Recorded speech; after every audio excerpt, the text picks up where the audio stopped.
Hello, here to ten sa fine si Baile. Fekule, when ya swan Japanese thawmhnaw try and hold karon nei do na currently lang on.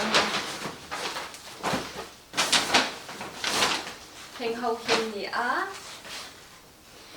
I ron hat sin la de karon nei do na ni mani a kan pan shopping in vati sak nuala hei aron le nuala chuanin I ka du zawng style hi a she ve thom na chungena ma style le hian a kal thina ama aba bazar hi chani ka du zawng te ni eng ang style mi ron le ti te kan lo en how do na ni masapira hi low risk family hi mi hi Japanese hawina nai na brand ni I fast fashion dinan so china hemi brand hi a fashion hi enge I advanced tailor to ka chuwang chuan Japanese hawian an ngai sang ma an hana saboka chuan tunchu ma han kan pan mi ron leisak boka masapira itu inner wear ni I hei thawmhnaw kan ha ka chung kan ha kang chi mo I khatia chi inner wear ni bang khan hei hi chu karon tilang don lawa kan adoda bag te amoi top hei arong hi silver hon hi a metal chuan tiana khai theya hei tian Japanese ho hian an war ma he tia khai leu ang chi hi mo chuan aman hi kalau sui tel dong hi text ne chuan sangriat zaria ta ni hi mo he mi bag te hi chuanin hei I bag hi kaning china bag te ro te phone link top le chau hi ka china mo ta chuan hei aseya na po oma ti hian ka phone hi a link top chia boka ti hian cute le to ka ni ti hian ya chunga hianin chu tiangin a peng shan ka khi om lawa ni apo hon the na khai nei ta chuan a chunga han zipper chu om bia hei ATM card vel da na turang chi mo khatyang chi kha oma chan adang song chu hei ti top hi ani hei a ol sam ma phone han la chwa me yang chi te po mo han mo thil thuwa ni dota jeans du zawng te hi mo hei tia here ang chi hi mo du zawng te ke ma bi ka chon ka hangai ni alo ni chu hela hei ma here ti ang chi te mo achet ka ti me ang chu ka tiang chi kha ka hangai ni alo si kan pa hi chuan ngai na to pa hei I a fancy tia mo summer vela te hi ni I in hemia hianin hei tlem loose deuh he ka hak turin atia medium ron la I kema size is small ania mo emara thei tlem loose deuh ne ka ha ka I medium ron la chana ma hi high waist ani boka a high waist topa chuanin ama hi hei a stretch boka mo a fan thei ba se fan na salak tuklau ka ngam to bel tur ani chuanin aman hi sangriat zati sumunga ani apwan po hi azang chatop ha kan wa mu to chuan ento ta t-shirt aron nei hi mo ka ha ngai lo vek alani hei ketiang rong ti hi mo hei hlui de upwa nang chi kha arong hi adung ni si lo gray ni chi si lo ka mo hei thom no rong dal to rong de ang chi kha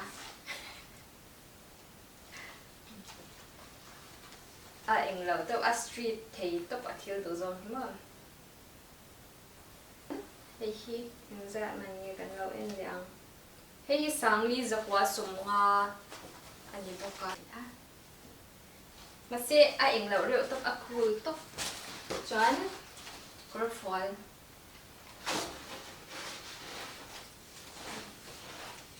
anung hei tan a I hong thui top ani chu mo hei tan tala sui na oma ama hi hei wan pan ang chi khania adai nuam top akwal ni mo dan chuan hei thuten noi chen zona hianin ta han apo te apo zit nan ti mi ka apo zit na ta hala om poka dan do ang tok in mo dan kan pot ti theya tlema dul kiar deuh tan po tian pot te lo hian ti top hian ha theya dul kiar kha a khu vek don ani chan heta han more lama hana intan le pokamo he hi sang sari za sunga aman chu in angtlang no mani hi sang sari sang re ti vel mo kha low risk farm changa aron leite chu ni a adata he natural beauty basic ani a he mi brand po hi an war Japanese how can ni mo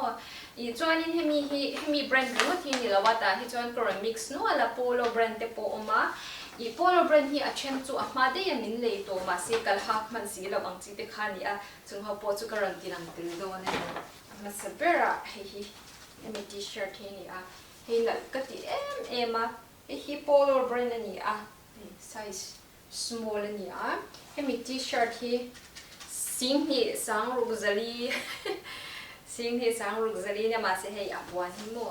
den wam to hei nal ka til tu ka hei zoi ne ang chi kha nya apwan hi mo hei nal ka ti em bo ka ni hei chu kai ma thana nya I tau ka til tu ka ma se hei awang to pa he tiang chi hi mo I le me tu ro om lo wang khan kala lui ta thawa hei chu chuan adota hei polo tho hei chu ai zia po me hei chu ka du wang po ni lo apa hianin a eng in me la ro min ti kha ta ka du lo chung min la klu ti ro mo hei mi eng t-shirt eng hi hei chu kan patni kan chwa dun la ya kan le nya chan hei po chu sing khat zaria chum kwa tle ma hei eng lo deu hi chu a to thei to pa ase apwan anem to fancy lu tu chuan hei po hi kor fwal ani a hei po hi polo tho hei singa sang thum zakwa ania anal ka ti over hei chu mo kale ngam lawa nal ka ti em a chinga mo hei dan kale ngam lawa kale du lawa amaro chu nal ka ti kha shevi a I atnuwa min valei sakama in mo min shilmia lawin kalom top anal ali hei aban hi achung hi mo etan I ati puar turang khan hetiang te hi anda tela chuan ma hi avi boka ta hane designing engem amo chu om viak mor hi hetan a reu to amo abana hi anal lut to kai hi ya chani adota hei chu rockzini in kasha o rockzini a hei sang rugzariat man hei UV katanya mo I sunblock ani chu sunblock ani a ma hei fan chatuk poka adum ale mi ronga che hana oma tia adum kha chu ngai na si lawa mi rong lak sakamo yang te hi in me chi na haro hi min te thina ma se hei I taksa lang ang chi mo taksa betlap ang chi ka hazak ka china ka hangai lawa he chum meron leisak ta thawa kan have te pon yang chu kan ha chim do nya chan adota chan he hi chu he ama brand tak to hin ni ani mo silver rong he mi te po hi ka ha ngai ni a lo rong ani a he apon fen design shim hi mo silver paron war be tun chum chu ti ro hei pon fen silver ni a I bag po silver rong thau paron war be tun chum chu silver hi a chun de won yang chuan asira han hei side pocket a oma de lum le lama mo cute to sing khat sang khat za hi ania rishwap ang chi kha sunblock chu ni boxi lawa ari shop box ya anal reu to chuan or hei hi noi hak tur nya mo yan hei noi hak tur nya achunga hei hi chan du malam le hnung zong hak thei ve nya mo an mi style he hei hnu lampang chan hei malam kan ni chan hei hi sing khat sang khat gu hi kan sha dan tur chan Uniqlo unaw nu tinan sai chena Uniqlo chu kan shi thawanga India po om ve a khami unaw nu khan ti chena mo gu hi Uniqlo icon in temin I enge available khomin atom zo kani chu gu a han mo Uniqlo ai to zo thil te po ma se I available khom kan gu hi atom zo thau thau ani chan gu hian in phei kho khian nei cute theilu tu ka in la chu ka shelawa I quality hi acha ya bang in ka shelawa mar chu hei thil hian nei cute thei tu kani chu mo phei khok miran lei boka pakhat hi gold color ni a chan hei san zawng chu mo hi thei le san zawng ai a hian hei him lo small hi 3 minute tai dewa chu wang chuan medium ka I kabun china Japanese size hi chuan mo hi ani a chuan pakhat le chu avar aman kha karon sei thei hil dei aman hein ang ve ve a sang ni zakwa somkwa sang thum ang ani chu mo cheng so min sang thum atling lo ni chu hi avar ani a chuan hei chu ma mi ai khana sang dewa Sunday a te po bun thei do na jeans te nen po mo korfal te nen po kha vek thei do na a cute lo em ani ta chang han te tam zo chang han Uniqlo hi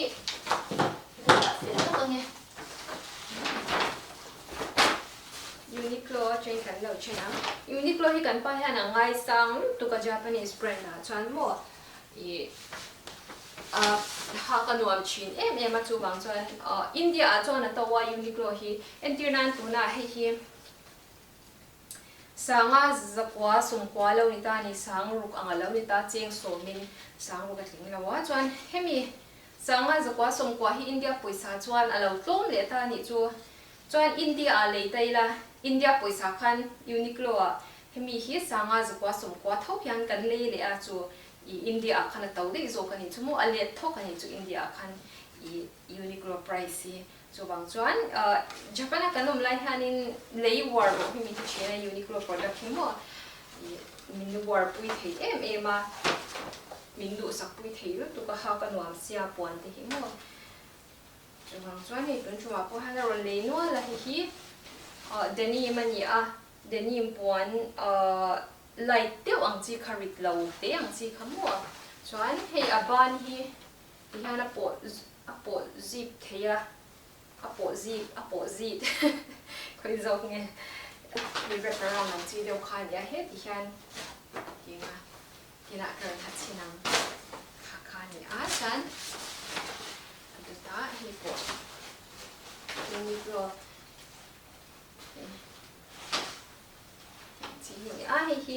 hei po amane nang sanga zakwa somkwa tho ha ka nuam do na tu nung design hi na ro lu tu ka ani a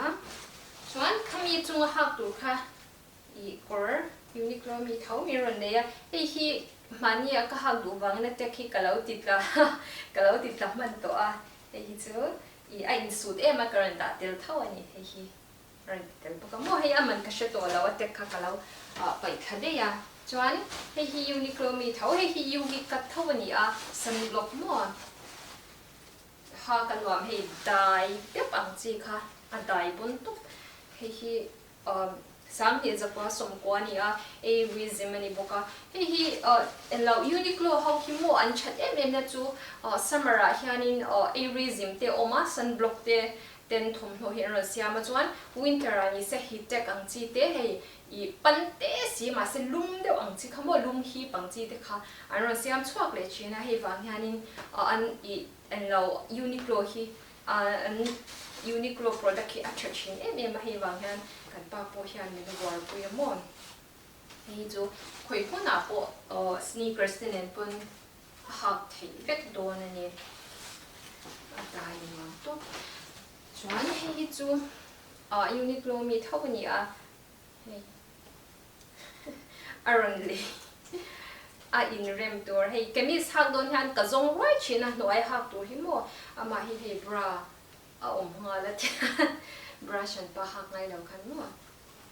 ya hi po hi ni thau hi chu tirang bak lo ri la mi pa en ve ten lo om ta kin an hi kalau pot ka man de hi jeans jacket an ya hi chu tiang kan ha chin hal de yang o hi mo fan chat to pa hi pon hi a design hi mo hetan ipte om to pa ipte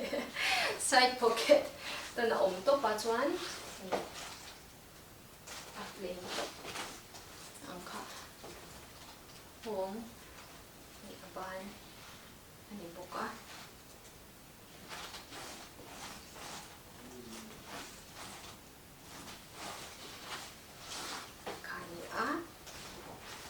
rice ka kalau put thade ya hi po sanga zakwa sumkwa tho ani a han unique lo bom chu alo zo le ta bom khat jan a topper na tour ni kan lo enam mi shirt hi akwan chu mo kan nu ye za top I he mi polo brand hi chu kan le na re to ni chu I hi ka sui dong khan sing mi sang ruk zali in kan le ta ni chu ma se print te hi nal ta a chan apwan hi ka du chana ni ani ni chu mo cha oi ni za thak top uniqlo khan I kan pan I lao I t-shirt pon du ang deu kha oma sinatia uniqlo han mo mi var play na han ron le ni chu hei a design po hi ein ang lu tu kai t-shirt om dan design hi mo hei ein ang ve kan ni chu tiang che che hana print che hi om lo ta a var plain hi ni me ta adang lam na chu e chuan he series le min hian a he thadeu ta khata hi a puan chu in ang ani he sing hi sang ruzari khan kan le ta chuan sang hi za kwa song kwa in alo om ring sia a puan ang hi kan ngei lu tu ka chan he size small ani ma se loose ne ka ha turang chi kha ni ta ka ui top he a puan hi in ang che da uniqlo hi chama ma so ka mani te ka tia mo Jan, next he every zemanin ka siya uniqlo mi thau mo he chu sang khat zanga ni a he UV lo he mi top hi ma se pon dai de pang chi kha mo he in fit the pang chi kha yan t-shirt to pani ta I akira hey school bang pa shwai bel don han ni theilu tu ka chung huna ha ka chana ti video nyang khani a chia chia khan rong chi shan shan au ma shing hi ran le tel boka rong lai tam pang hi in me tia rong lai tam pang ni hi mi ran le chi na ni po sang khan sama hai ta next damri hi akong a si na am boka mo hi sangli za kwa som kwa sang li za ko sam ko di han chan ya ka kire ka chen lo dewa asira han he side pocket om poka in Japanese how to kai thil rem chang hi an ngai to thei to pamo asira han pocket hen da de nge an ma ni thom to siam chwan hi chwanin sira pocket pam hian an ti de uzela hei khang hau zong khan ni a chen hi kern ha chin do na ni Japanese how chan ti hian lian puin ha chi na mo tian in dil lu kher lo hian se chan alan chian thei na ti hian kern in dil lu don hai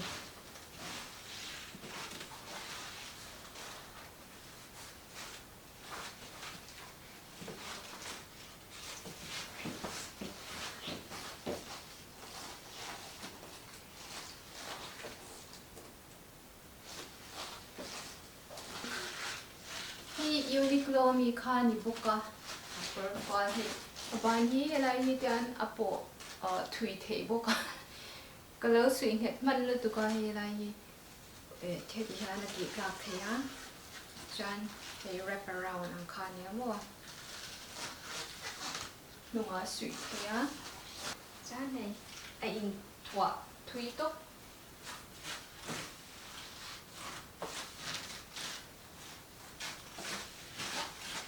bed there on late chan Hei nên ha na ingrim do na tia mo ti han.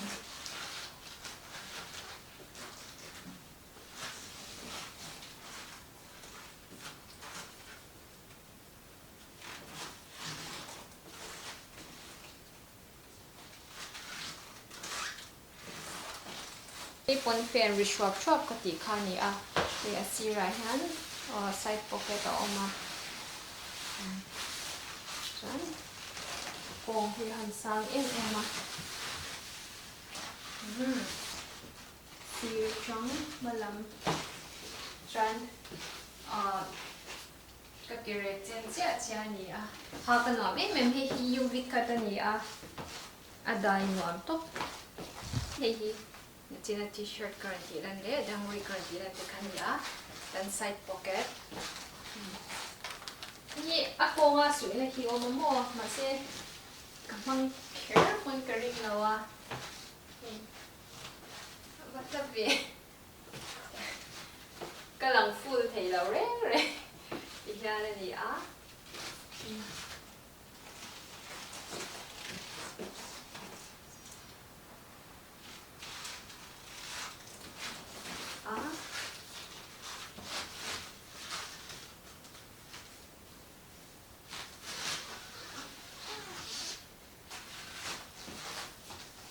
Kasi ito ang kanadang how hito karon hatin care to don lawa hay akira shuai ahun che pa